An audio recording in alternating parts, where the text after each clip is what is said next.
Hello students, a very good morning to all of you. बेटा, आज का हमारा जो नया चैप्टर है वो कौन सा है? चैप्टर नंबर 4, लीनियर इक्वेशन इन ए टू वेरिएबल। इसका पहले हम बेसिक करेंगे। अब इसमें देखो, चैप्टर के अंदर ही इक्वेशन एक वर्ड आया हुआ है, इक्वेशन। ठीक है, तो सबसे पहले हम इक्वेशन, मैथमेटिक्स के अंदर इक्वेशन क्या होती है उसको पढ़ेंगे। मैंने यहाँ पर लिखा हुआ है, इसका हम बेसिक करवा रहे हैं। इक्वेशन क्या होती है भाई? Equality of two algebraic expression.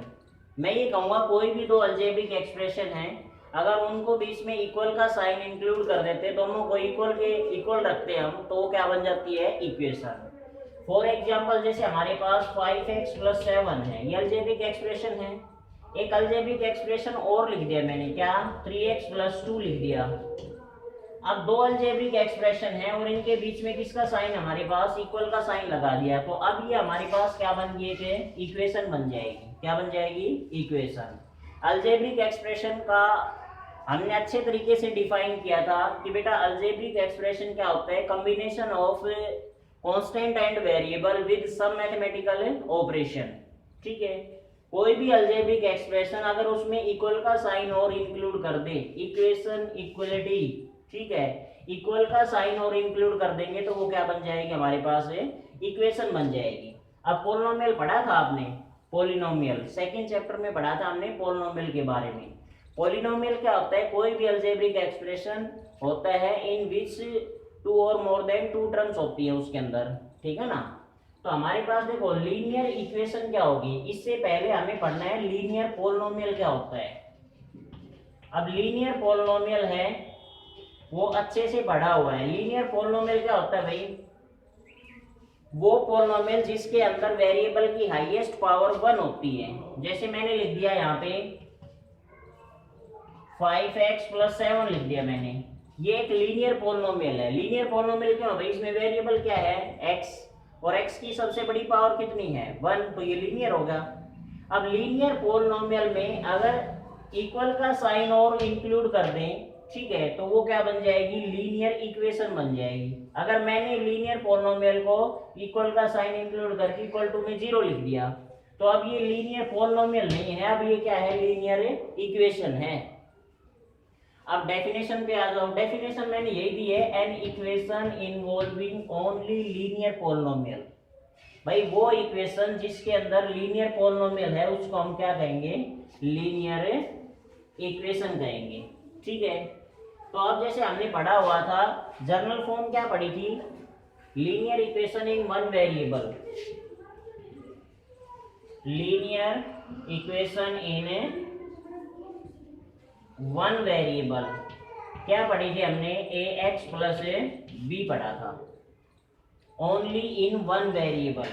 But chapter हम पढ़ रहे हैं टू वेरिएबल का। वन वेरिएबल के बारे में बता देता हूं मैं।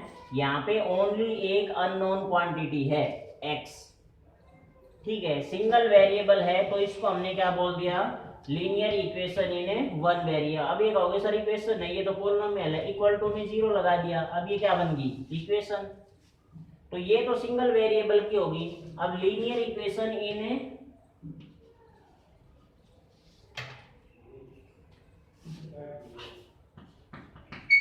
लीनियर इक्वेशन इन टू वेरिएबल।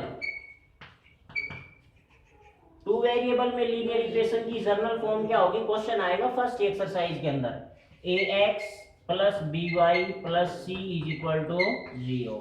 इस टाइप की जो इक्वेशन मिलेगी वो क्या होगी? Two variable. टू वेरिएबल कौन कौन से हैं? एक x है और एक क्या है? y। a क्या है भाई? कोफिशिएंट ऑफ x, b क्या है? कोफिशिएंट ऑफ y, और c क्या है? Constant term. अब इसी से रिलेटेड मैंने एक एग्जांपल लिख दिया, 2x + 3y + 9 = 0। ठीक है, अब ये इक्वेशन और ये इक्वेशन है, इनको कंपेयर करो। ये क्या है? लीनियर इक्वेशन इन टू वेरिएबल। एक वेरिएबल x है और एक वेरिएबल क्या हमारे पास है? y है, और ये क्या है? कांस्टेंट टर्म है। अब एक्सरसाइज फर्स्ट करेंगे हम, उसी के अंदर सेकंड क्वेश्चन ही है। इस तरीके से उसमें कंपैरिजन करना आएगा इस इक्वेशन का इससे, और ये कहेगा कि a b c की वैल्यू क्या है। अब a की जगह पे क्या आ रहा है? 2, b की जगह पे क्या आ रहा है? 3, c की जगह पे क्या आ रहा है? 9।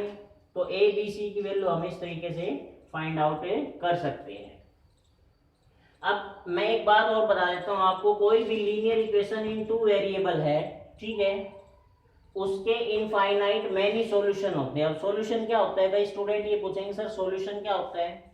हमने बताया था पॉलिनोमियल के अंदर भी बताया था, कोई भी पॉलिनोमियल उसका सॉल्यूशन निकालना है, मींस उसके अंदर जो वेरिएबल है ना उसकी वैल्यू फाइंड आउट करनी है हमें। मींस अगर ये गई इसका सॉल्यूशन क्या होगा, तो हमें x और y की वैल्यू, ऐसी वैल्यू जो इसके अंदर पुट करें तो लेफ्ट और राइट दोनों साइड क्या आ जाए, इक्वल आ जाए, तो वो हमारे पास क्या होती है, सॉल्यूशन होता है। तो ये हमारे पास 2 वेरिएबल है, ये क्या है, 1 वेरिएबल है। अब लीनियर की बात करेगा तो लीनियर का ध्यान रखना है, उसमें वेरिएबल की हाईएस्ट पावर है वो क्या होनी चाहिए, 1 होनी चाहिए, क्वाड्रेटिक में 2 होनी चाहिए, क्यूबिक में 3 पावर होनी चाहिए, मींस डिग्री। डिग्री हमने बताई थी हाईएस्ट पावर जो होती है, ठीक है। तो ये इसका बेसिक था। अब हम इसकी एक्सरसाइज 4.1 करवाएंगे, ठीक है, ओके।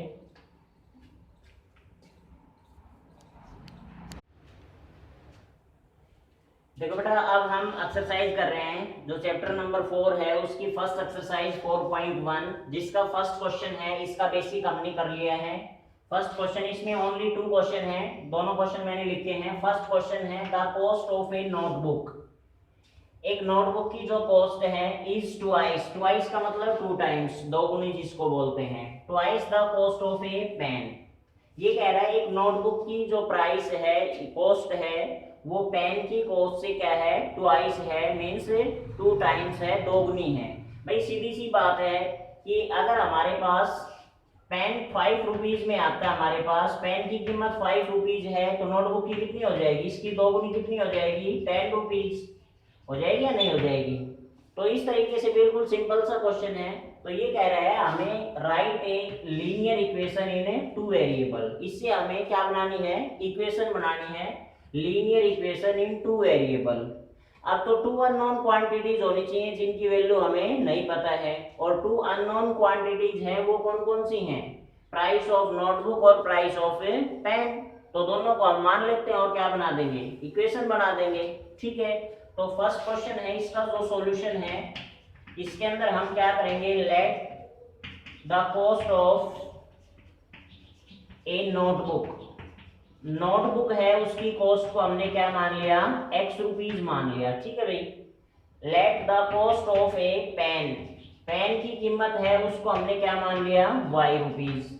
मतलब वेरिएबल का मतलब क्या होता है, जो वो वैल्यू अननोन होती है, मीन्स उनका हमें पता नहीं। अब हमें ये भी नहीं पता कि नोटबुक की प्राइस क्या है और पेन की प्राइस क्या है, तो दोनों को हमने मान लिया, तो ये दोनों तो क्या हो गए, वेरिएबल। अब इक्वेशन कैसे बनेगी, अकॉर्डिंग टू क्वेश्चन। अब ये देखो इसमें साफ कह रहा है cost of a notebook is, cost of notebook कितनी है, x। Is means is equal to, ठीक है, किसके इक्वल है, twice the cost of pen. Twice कह रहा है तो 2 टाइम्स, 2 से multiply, cost of pen, pen की कॉस्ट कितनी है, y। अब ये हमारे पास क्या होगा, एक इक्वेशन बन गई, क्योंकि इसके बीच में हमारे पास क्या आ रहा है, इक्वल का साइन आ रहा है। अब ये हमारे पास क्या है, लीनियर इक्वेशन इन 2 वेरिएबल, जो इस स्टेटमेंट को रिप्रेजेंट करती है। इसको हम थोड़ा सा और आगे सोल्व कर सकते हैं, दोनों वेरिएबल को एक साइड में कर लो, 2y इस साइड आएगा तो क्या हो जाएगा, माइनस, और उधर कुछ नहीं बचेगा तो क्या बचेगा, 0।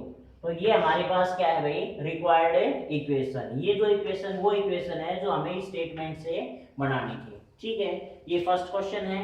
सेकंड जो क्वेश्चन हमारे पास वो देखेगा, सेकंड क्वेश्चन में ये कह रहा है express the following linear equation in the form. अब ये देखते ही याद आ जाना चाहिए कि सर ने ये बताया था कि भाई ये क्या है, हमारे पास लीनियर इक्वेशन इन 2 वेरिएबल की जर्नल फॉर्म है, ठीक है, and indicate the value of A B C. भाई इसके बहुत सारे पार्ट दे रखे हैं, मैंने 3 पार्ट बोर्ड पे लिखे हुए हैं। ये कह रहा है कि जो इक्वेशन क्वेश्चन के अंदर दी हुई ना उसका कंपैरिजन इससे करवाना है, और ए बी सी ये तीनों क्या करनी है, फाइंड आउट करनी है। तो general form of linear equation in 2 variable क्या है हमारे पास, ax plus by plus c is equal to 0।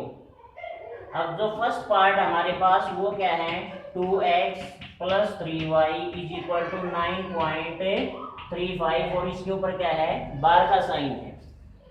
अब देखो इसमें कांस्टेंट वैल्यू इक्वल के इधर ही है ना, तो हम इस देखो कंपैरिजन करो भाई, x की जगह पे x है, a की जगह पे क्या है 2, यहाँ भी प्लस है, यहाँ भी क्या है प्लस, b की जगह पे क्या है 3, c की जगह पे c इक्वल की इस साइड है, लेकिन हमारा c है वो इक्वल की इस साइड है, तो हमें इस इक्वेशन को इससे कंपेयर करना है, तो इसको भी उठा के इधर ले आओ। अब ये उधर प्लस का इधर आएगा तो किसका हो जाएगा, minus 2x plus 3y minus 9.35 और 5 के ऊपर क्या है बार, उधर कुछ नहीं बचा तो क्या बच गई 0।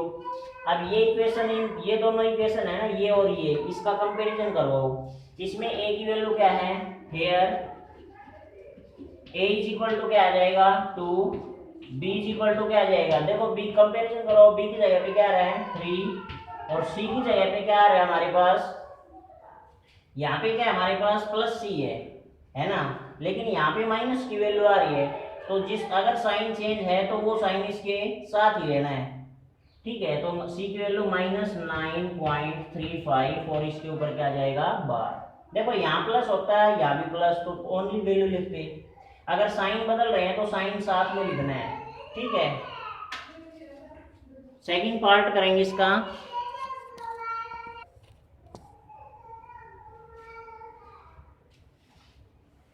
इसका जो सेकंड पार्ट है हमारे पास, सेकंड पार्ट जो दिया हुआ है देखो क्या है, x minus y upon 5 minus 10 is equal to 0। Compare करो, देखो x की जगह पे x, a की जगह पे कुछ नहीं आया हुआ, तो यहाँ पे क्या आया हुआ है 1 आया हुआ है, तो a की वैल्यू क्या हो जाएगी, a की 1 हो जाएगी। b की जगह पे देखो, अब ये जो हमारे पास y अपॉन 5 है ना, इसको हम कैसे लिख सकते हैं, माइनस 1 अपॉन 5 मल्टीप्लाई y, तभी तो हमारे पास माइनस y अपॉन 5 बना है। तो y को तो छोड़ दो और बाकी जो वैल्यू बच गई वो किसकी है, b की है, y को छोड़ दिया, तो y को छोड़ने के बाद में वैल्यू क्या बचेगी, माइनस 1 अपॉन 5, तो b की जो वैल्यू है वो हमारे पास क्या हो जाएगी, माइनस 1/5। अब सी देखो प्लस है यहाँ पे, लेकिन यहाँ पे प्लस नहीं है, क्या आया हुआ है माइनस आया हुआ है, तो इस माइनस को साथ ही ले लो। अब साथ क्यों लेते हैं, इस चीज को कंफ्यूज नहीं होना है, जैसे ax plus by plus c is equal to 0 है ना, तो ये क्या हमारे पास x, अब यहाँ पे माइनस आ गया तो मैं ऐसे लिख लिया, और इसको भी मैंने ऐसे लिख लिया, ठीक है। अब कंपेयर करो, a की वैल्यू 1, b की वैल्यू कितनी हो जाएगी, माइनस 7 ले लेंगे, प्लस की जगह पे प्लस रहेगा, माइनस 7 लेनी है b की। ऐसे ही c की वैल्यू है माइनस 10 हो जाएगी, भाई प्लस की जगह पे प्लस है, लेकिन c को करेंगे तो क्या हमारे पास माइनस 10, तो c की वैल्यू कितनी हो जाएगी माइनस 10, ठीक है। तो इसी तरीके से इनका कंपेरिजन करना है हमें। जैसे नेक्स्ट क्वेश्चन ले लिया, जैसे minus 2x plus 3y is equal to 6 को पहले इधर ले आओ, उधर 0 बढ़ानी है हमें, minus 2x plus 3y minus 6 is equal to 0। अब कंपेयर करो भाई इसी के साथ, a की जगह पे क्या हुआ है, साफ नजर आ रहा है माइनस 2, b की जगह पे क्या हुआ है हमारे पास 3, c की जगह पे क्या हुआ है माइनस 6, तो ये क्या हो जाएगा आंसर हो जाएगा इसका, ठीक है। जैसे बाकी के जो पार्ट हमारे पास,